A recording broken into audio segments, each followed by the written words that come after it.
台湾第一点。为什么它叫老母亲呢？它整只连这个豆荚都长刺，所以说好像老虎。然后它里面的种子很漂亮，它是濒危的植物，我整去找了6年才被我找到。你为了找它找6年，鸡母猪，红黑两色，很剧毒哎。对，一颗可以毒掉多少东西？一只老鼠。越漂亮的东西越毒。这个是我们刚进来2个多礼拜的锦绣龙虾。哇塞，很可爱哎。对，有没有听到？有没有听到？我都跟人家讲龙虾会叫，没有人相信我说龙虾会叫这件事情。台湾本土养殖的。有。哦，好香哦！它是不是真的有糖度？哇！阿里山对台湾人来说一直都是个知名的景点。以前去阿里山玩，就只是搭上国宝级的火车，从热带到温带，然后看森林、看日出、看云海。现在的观光主题多元化了，可以体验邹族的文化活动，也可以品尝清香甘甜的阿里山茶。哎，你知道除了这些，其实阿里山还有一个宝吗？阿里山在这一片绿意环绕的茶园之中，居然你有没有发现有那么一点的黑？而这一点黑是什么？这一点黑是咖啡。阿里山种咖啡，要去看看。哇！你好，你好，你好，你好，你好，你好。阿里山这里算是石斫的，全部都是种茶的，对不对？对，茶区。那反而你在这里的一个咖啡店变得蛮显眼的。哎，对，意外。你怎么会就是深入敌营的感觉？对，有如果是突然经过的话，会觉得就是这家咖啡有一点突兀。你是想要？对，因为我本来就是阿里山人。哦，你是阿里山人？对，我们家里本来。我以为你是就是到外地，然后想说上来在这样风景优美的地方开一个咖啡厅，但是对人感觉会讲像是一种深入敌营呢。因为我们本来是种茶。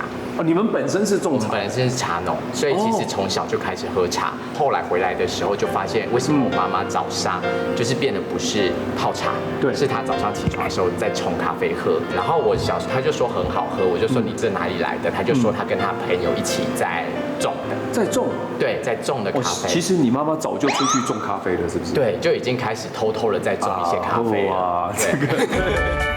阿里山以前就是高山茶出名，但是20多年前却有人发现种咖啡最佳的环境条件就是低纬度跟高海拔。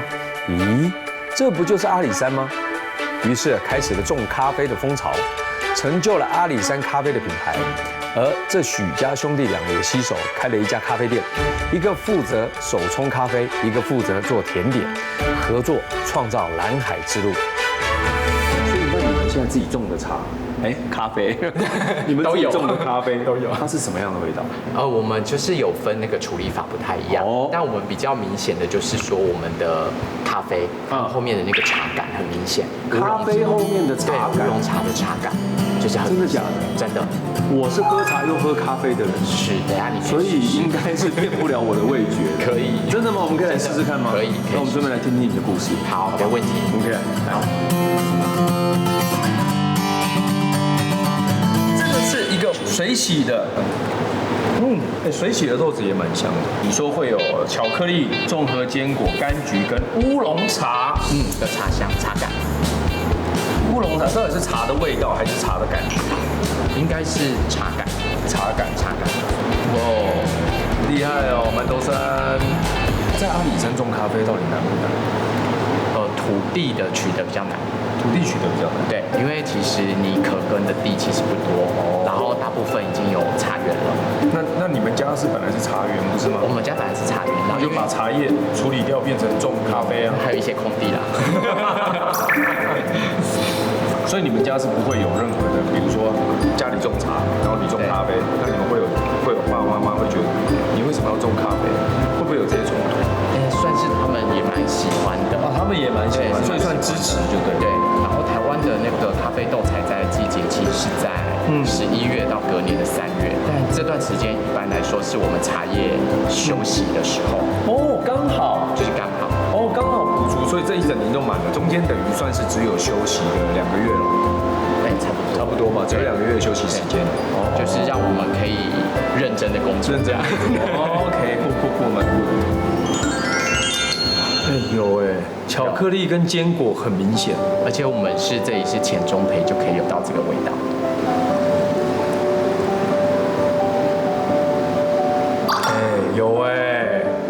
有哎，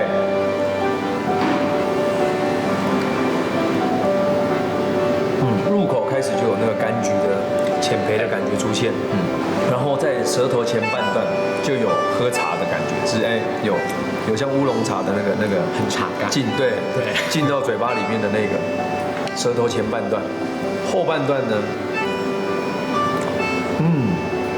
就是有那种乌龙茶的苦涩的感觉，它等一下就会回甘。哎，好妙哦！你是特别把它做成像这样的味道的吗？哎，没有。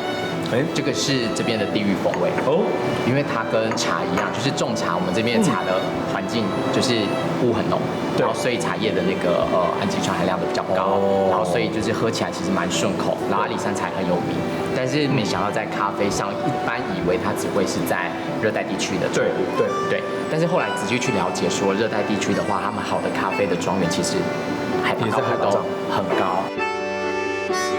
热带纬度的阿里山提供炎热的环境，让咖啡豆成熟，但是高海拔的日夜温差又能够让咖啡豆在白天合成糖分，晚上却又延迟生长速度来发展复杂的风味。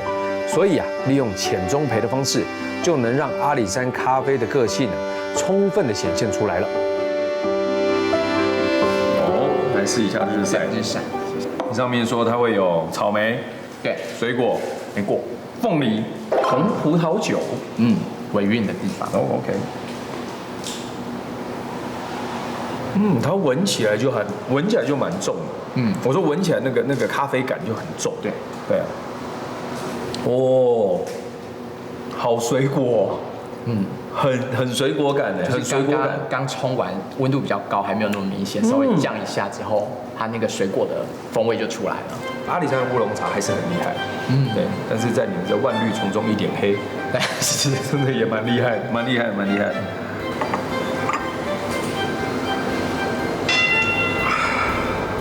舒服，很酷，在茶区里面喝咖啡，厉害吧？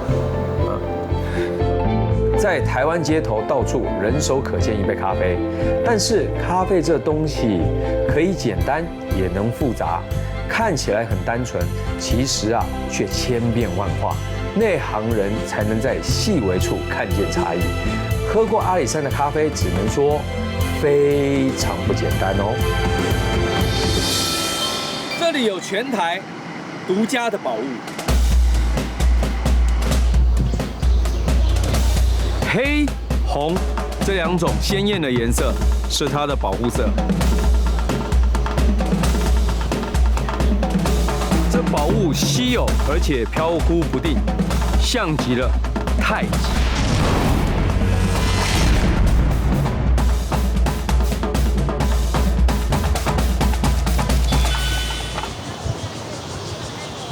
在那里，走，看不看？他在把妹。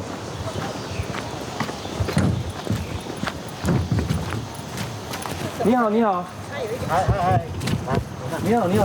小石头配豆，有没有？他捡到。这什么？巴西香蕉啊。巴西，这个借我看吗？整个果。有果吗？在哪里？就上。等一下，你里面。我不能剥开哦，对不起。那个有没有？我的果在这边，等一下。果。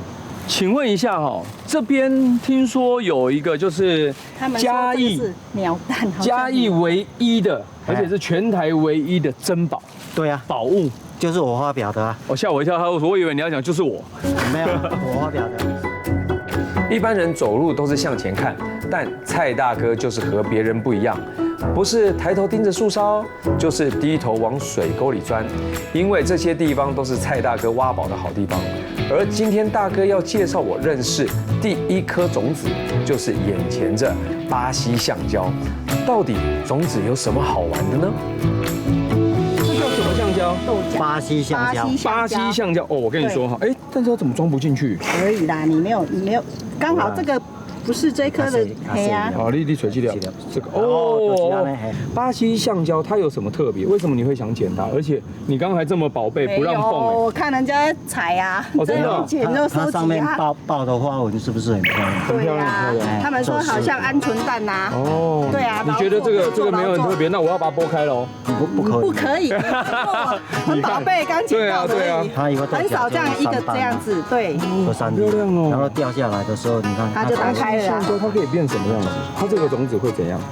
我们小时候都捡这个可以摩擦生热啊。对，真的吗？水泥地，然后一磨一磨，然后小女生就烫它。对呀，会很热啊，会烫人啊。对。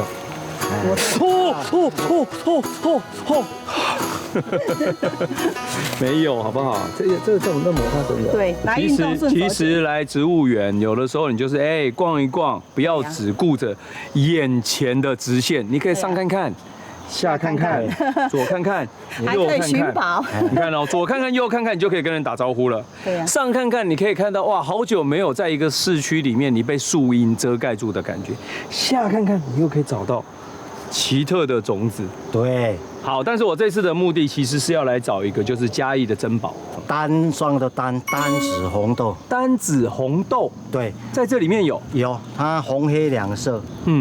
它的个体好像我们的在喝的那个淡质汽水的玻璃珠那么大啊，这么大的红豆。原来独家之宝指的就是单子红豆。虽然眼前这橡胶种子不像单子红豆般珍贵稀有，但其实也很受玩家们的欢迎。蔡大哥说，像橡胶这种褐色斑点的外形，因为酷似鸟蛋，而有鸟蛋果之称。另外，他们小时候都会捡起这种硬的种子来玩，摩擦之后变得很热，也称为烧子。有这么神奇吗？你小时候没玩过？我没玩过，而且我根本不相信说这个可以这样磨一磨，怎么碰它？为什么它叫老虎心啊？它整只连这个豆荚都长刺，所以说好像老虎。然后它里面的种子很漂亮，它是濒危的植物。我整去找了6年才被我找到。你为了找它找6年？鸡母猪，红黑2色，很剧毒哎。对，一颗可以毒掉多少东西？一只老鼠。越漂亮的东西越毒。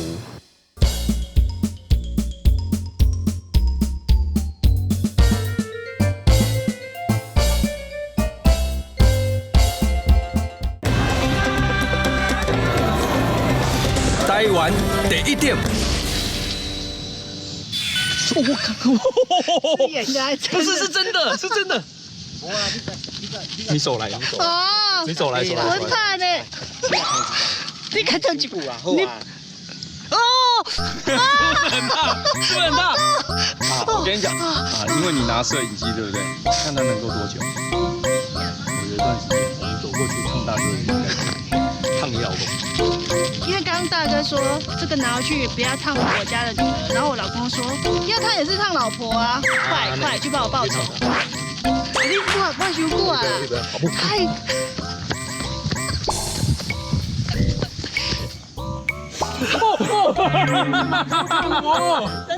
真的很烫啊！烫嘞！真的很烫。现在没有，刚刚好就烫到那一下就没了。不会开车的不要跑过来。过来，快点啦，让你感受一下啦，巴西橡胶，快点啦，阿姐，你先来啦。原来这个这么好玩，而且不知道的还很好。过来。烫啊！不会啦。你把我的橡胶树弄走了啦！你敢看？你还都不会看？我错的，我想说还好。我超烫，我刚自己这边超烫。对，原来做橡胶的种子是拿起来磨一磨，我可以这么烫，而且你本来会觉得只是温温的，就没想那一烫是每个人都说他要修。对，这个是那个。哇塞，武器，我烫到都流汗了。哇原来可以这样巴西橡胶小时候是这样玩的，而且呢，它是一个很有经济价值的经济价值的树种，因为生长容易，采收方便，是天然橡。蔡大哥说，既然来到嘉义市的绿色心脏，当然要好好来深呼吸。对嘉义人来说啊，树木园就像是自家的后院。这片占地8.3公顷的林场，在1907年由台湾总督府植产科设立，作为热带作物试种中心。后来转型为民众休憩教育的多功能园区。而我们要找的独家之宝就在前方，这个叫做单子红豆，单子红豆，对，全台唯一。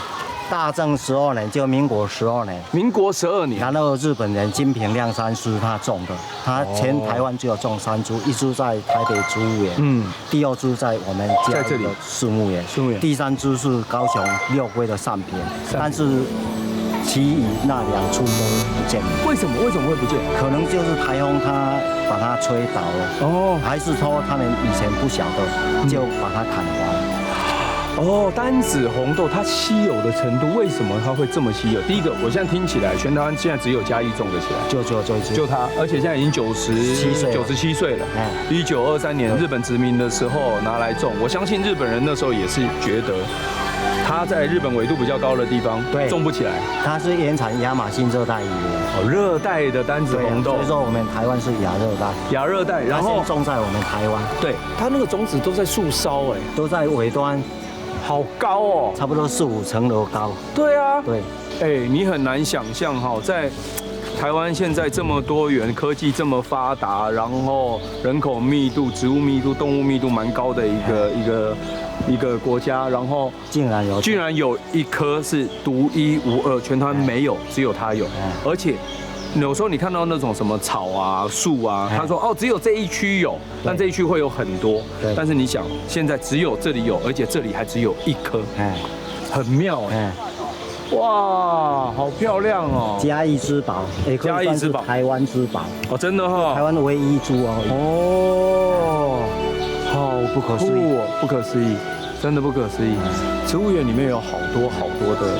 植物没有啊，以前我小时候就是来这条溪抓鱼虾，然后从那边钻过来，在地上捡到。你说你有捡到？对呀。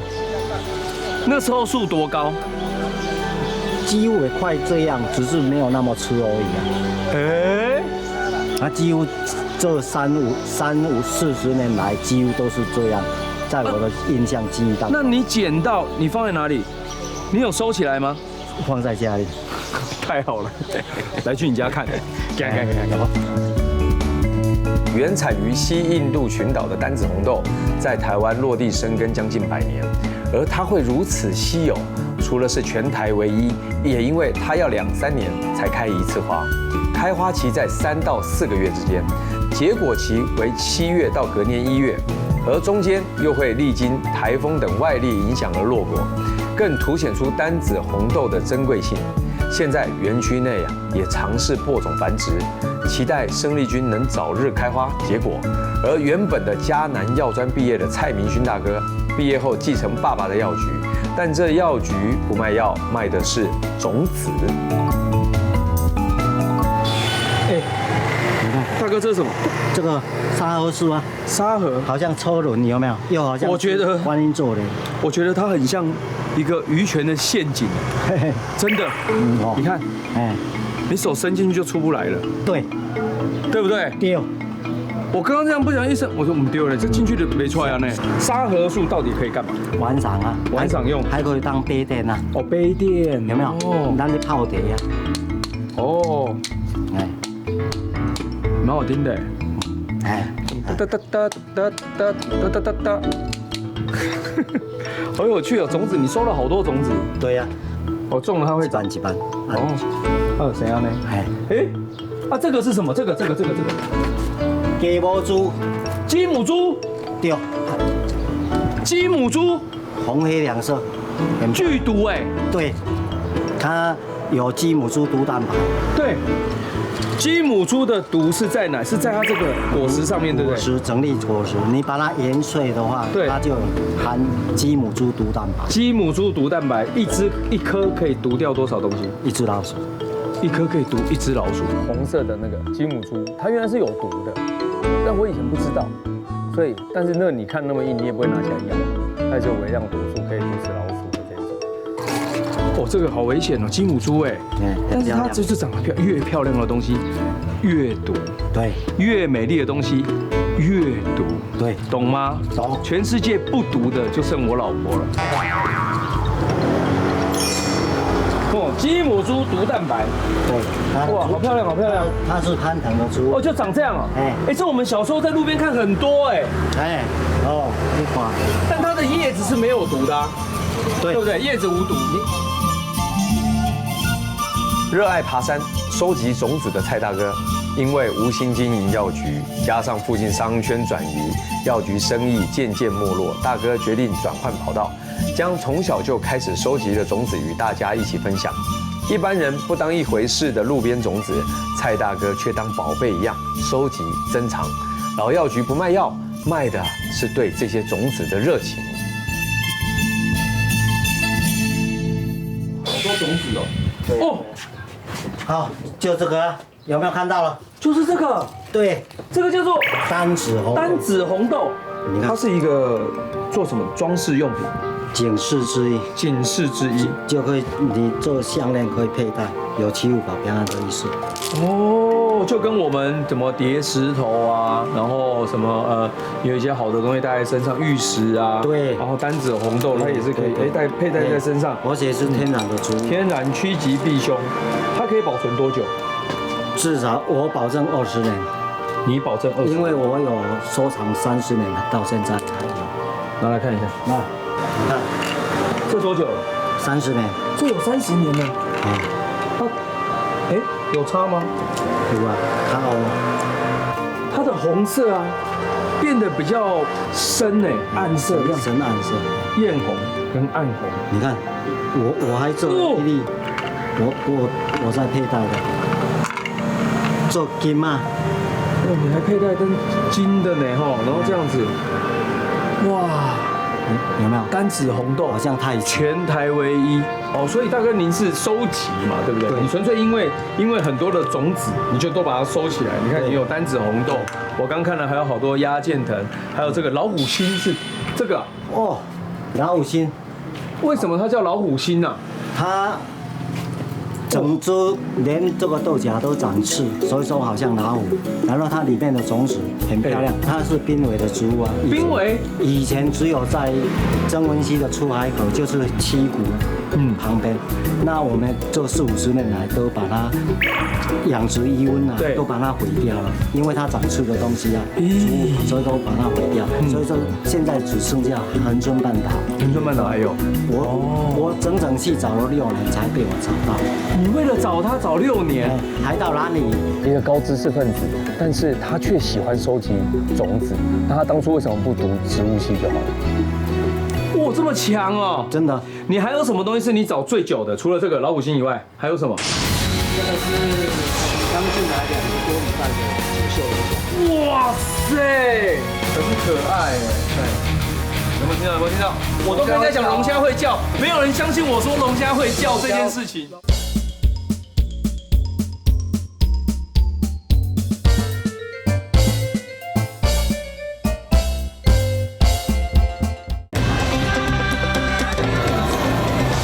台湾第一点，第一梦幻之豆就是单子红豆啊，梦幻之豆，然后再来就是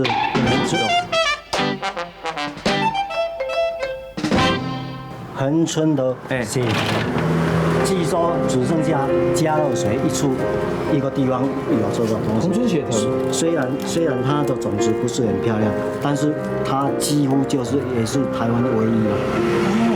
台湾唯一的，只有在加热水出海口。对，他对种子的热爱，很可爱的。就跟他聊天，你看他聊每一种种子，他会说哇，给你看，哦，这个越磨越会越漂亮，哇，这个是哪里来的种子？这是你们花莲也有的，哦，这是我在台北捡到的，这是我在哪一个海边找到的。其实相对来说，我看到的是一个还蛮温暖的事情，就是其实他蛮认真在过他的生活。他只是因为追种子、找种子这件事情，去了台湾各大的地方，他去找到了很多在他世界里面是美的东西。我觉得跟着台湾第一等这样出去，有的时候会让我更去注意一些我平常没注意到的。对，所以某方面来说，我觉得跑在台湾的每一个角落，你会发现每一个城市、每一种生活跟每一种行业里面的生活态度跟看事情的角度都不一样。那我觉得这个也蛮妙的。台湾的云嘉南地区是养殖渔业的重镇，从高经济价值的龙胆石斑到平价的台湾鲷鱼，在这里都能找得到。而我有一个怪咖朋友，就在台南继承了爸爸的事业，用一种友善生态养殖的方法在养鱼，不但大大提升了品质，也降低了成本。而我这个怪咖朋友，听说最近又有了新的养殖想法，来去看看吧。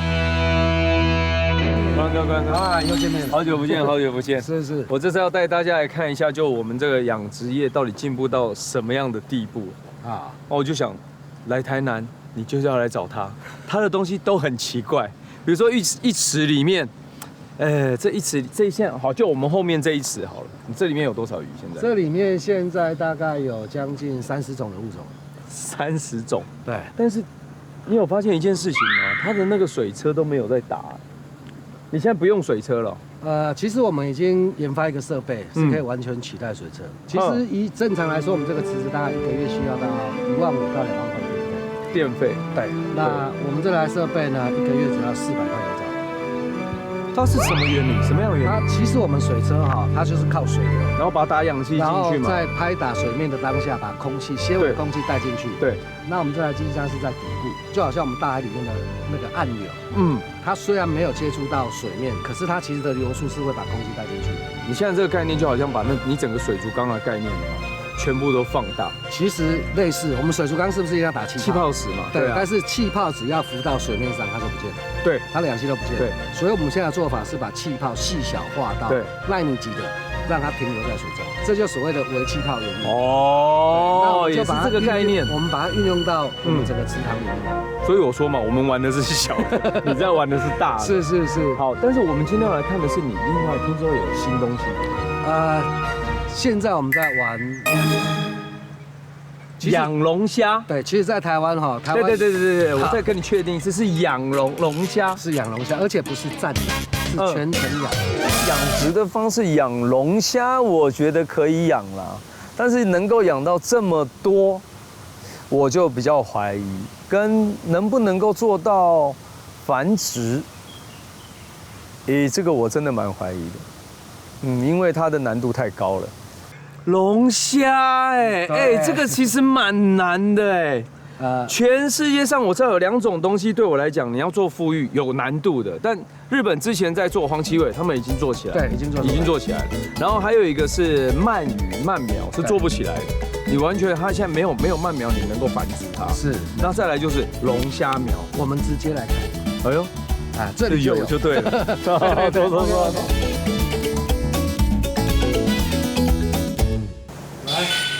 这个是我们刚进来2个多礼拜的锦绣龙虾。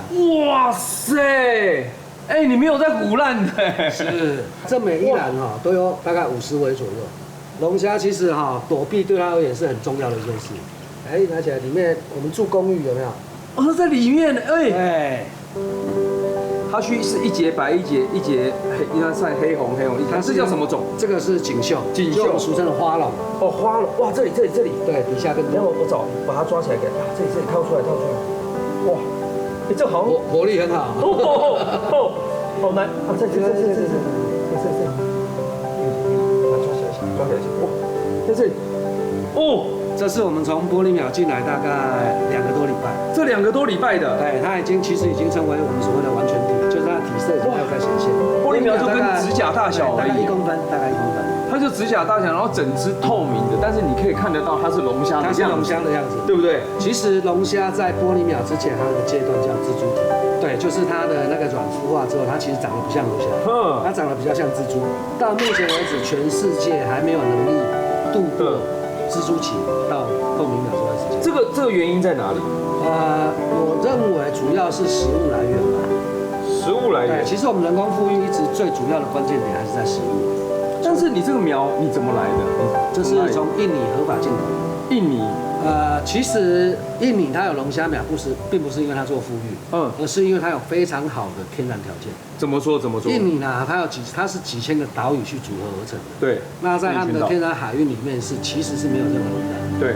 那龙虾主要生活是在礁岩的地方。对。你知道印尼他们的捕野捕鸟是不是用人下去抓？那网子随手一捞，可能就是几百只、几千只。天哪！我们现在饲养的条件，以这个体型大小到上市规格，大概就是6到8个月。哦，好酷哦！我们常常都说，台湾养殖业很多方面技术已经是得一定了，但现在龙虾的部分还有很多养殖技术是无法突破的。所以个性不服输的国亮哥，在成就丝木鱼产业以后，怪咖的个性再次发威，把心力也开始放在龙虾养殖上，而且你现在就可以看得到，的确已经有成果出现喽。哇，这个就青龙，哇，这更难抓。还好，没有啊，这是因为是你养的啦。但是呢，如果说我在野外啊，我不会这么温柔对它。是，因为野外就是要吃的。来，哇，这里面有2只。哇，它又住的哦，你看都坐在这边。它现在从我们刚刚养到这样子，又过了多久？大概2个月。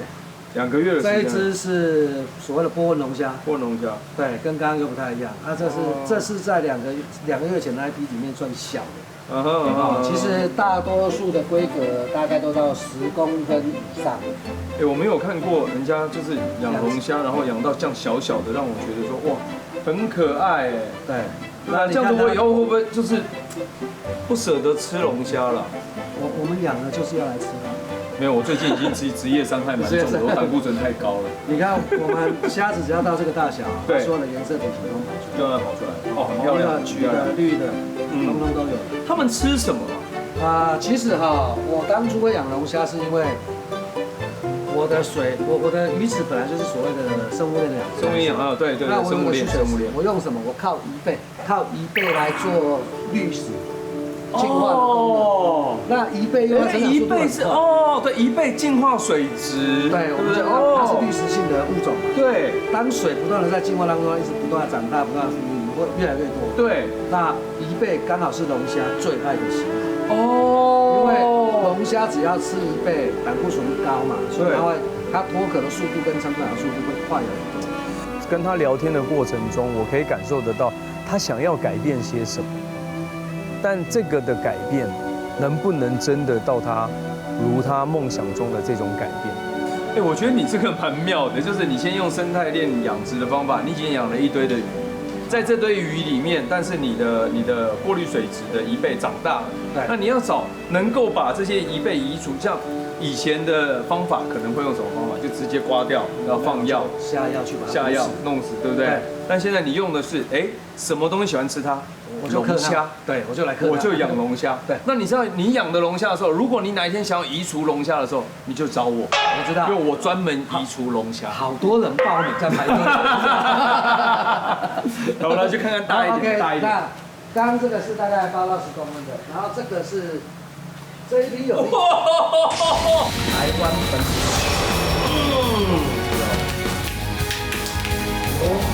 台湾第一等。赞啊！好香哦！哇！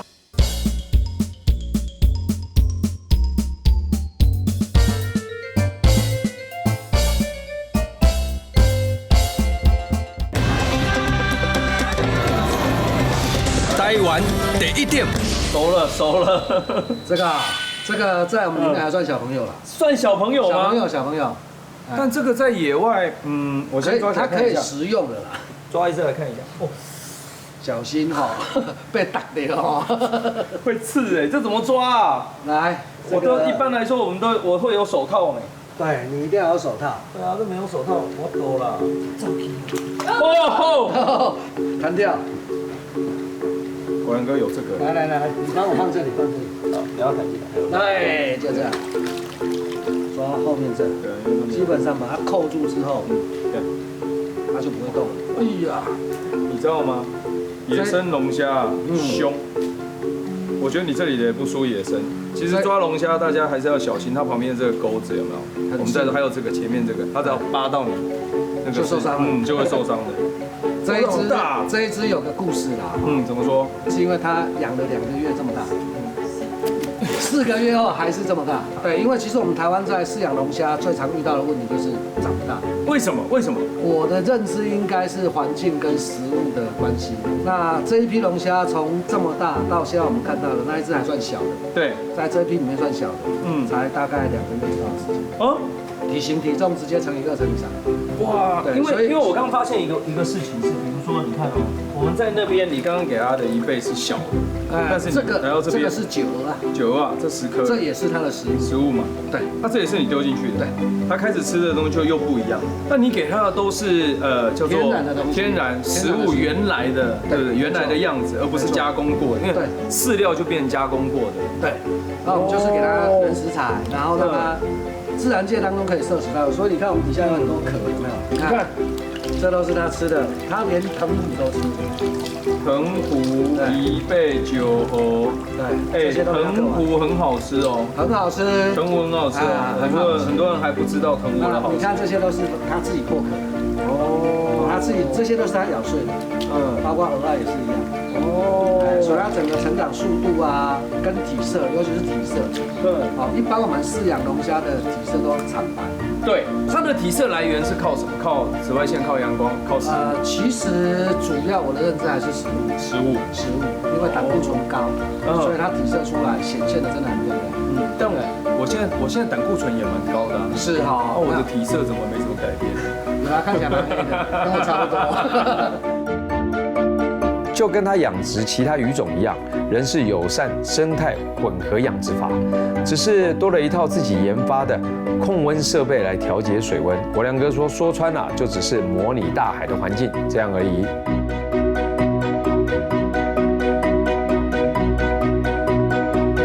那我们接下来看更大的。哇，这可以抓起来看吗？可以。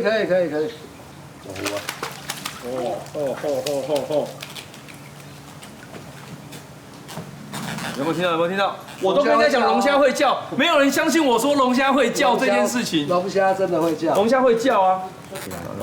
有没有听到叫声？对，这龙虾的叫声，这是龙虾的叫声，真的。有没有听到？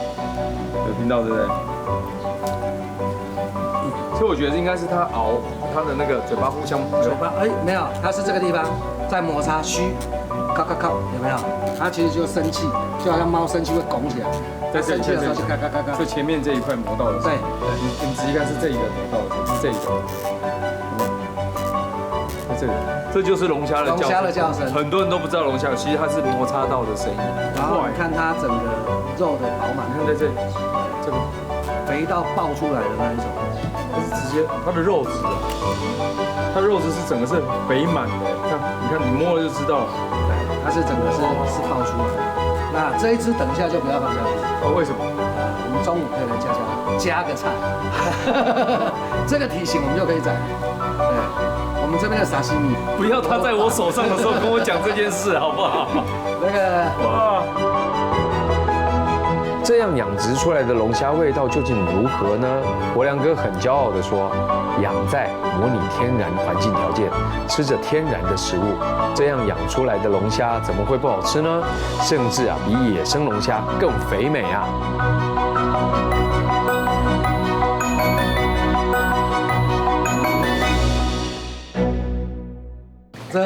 这虾子我们现在呈现就有龙虾，台湾本土养殖的龙虾。这个太厉害。那来试试看啊，这个看来我也只能为了台湾第一等，牺牲一下，牺牲小我完成大我的概念。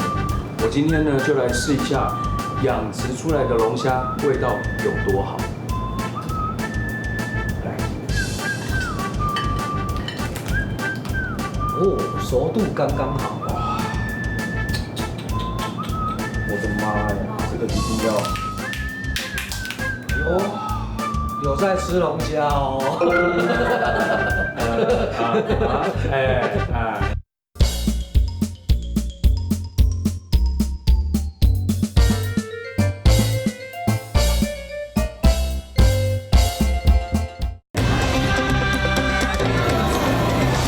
台湾第一点。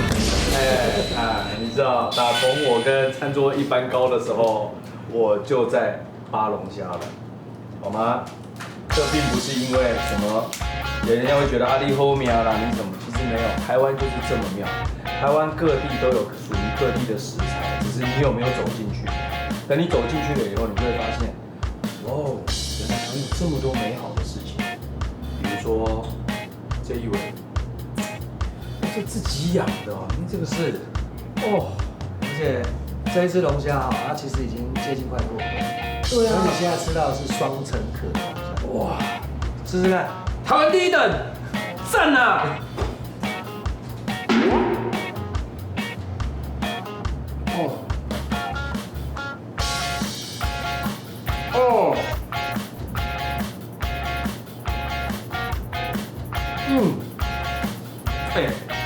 我必须说一件很实在的事情是，它不像养殖的，它很像就是因为我自己打鱼，我自己会下去抓，它是真的很像是好像我在一个海边，然后我车停，放，看到大小，就是你的，抓起来，然后我在海边野炊，弄鱼上来，就是这样。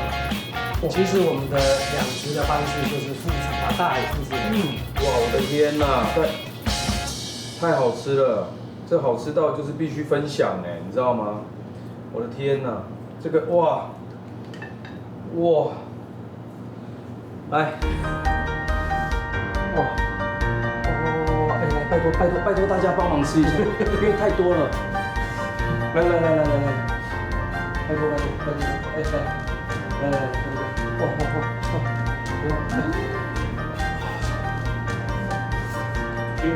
这真的是大海养的。对啊，哇！其实它还有一个最好的地方。那个我不敢试啊。你为了节目要牺牲一下。那个我真的不敢试哎，这个医生已经在警告我了。是哈。但是为了台湾第一等，就去他的医生吧。哇，这一块，这个虾膏，过来看一下，过来。你真的很想看了？你不要啦，你看了，我觉得光看胆固醇就高了，真的。你真的很想看了？观众。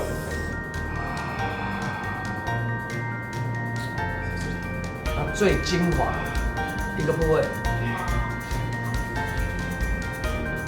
确定真的要我吃哦？你真的要吃吗？我们这边的食物来源不一样，所以我要你试试看，说，在这么天然的食物养出来的龙虾，我真的觉得养殖龙虾可以养到这样。我说实在的，我一开始是不太相信，我一开始我自己是不相信。但是我今天因为跟你这样从头到尾走下来，而且我本来就知道你就是一个怪咖，你什么都有办法弄得出来，只要你有那个想法。你就有这个行动力，所以我觉得这阿亮哥最厉害的地方。哇，不好意思啦，去他的胆固醇。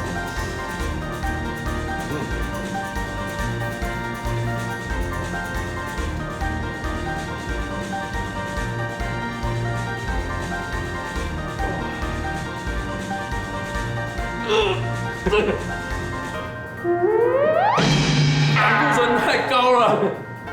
好香哦！对，因为它在我们它有一个很特殊的味道，牛奶，应该这么讲啊。一般你在吃虾子，你不会吃到螃蟹的味道，对不对？对，它有一个奶香的。它是不是真的有螃蟹的味道？有一个哇！来，再跟大家分享一个吃虾的一个地方，很多人都不知道这里还有一块肉，最大。对，那一块肉是最扎实、最 Q 弹的地方。很多人都错过了这一块肉。试试看，这个真的很好，真的很好吃。所以，你搞啊那？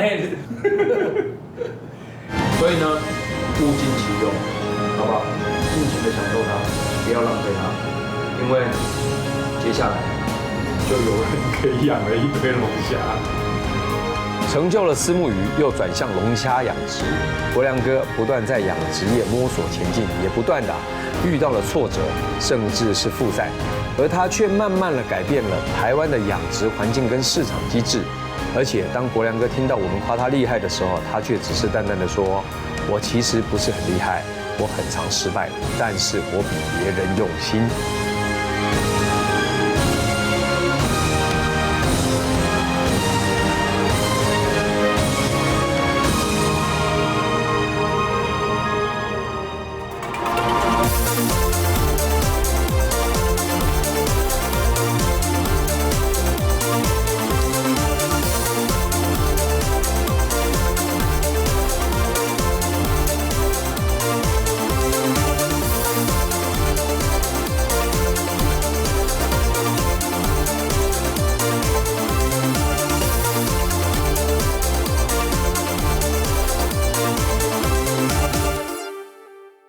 喜欢吗？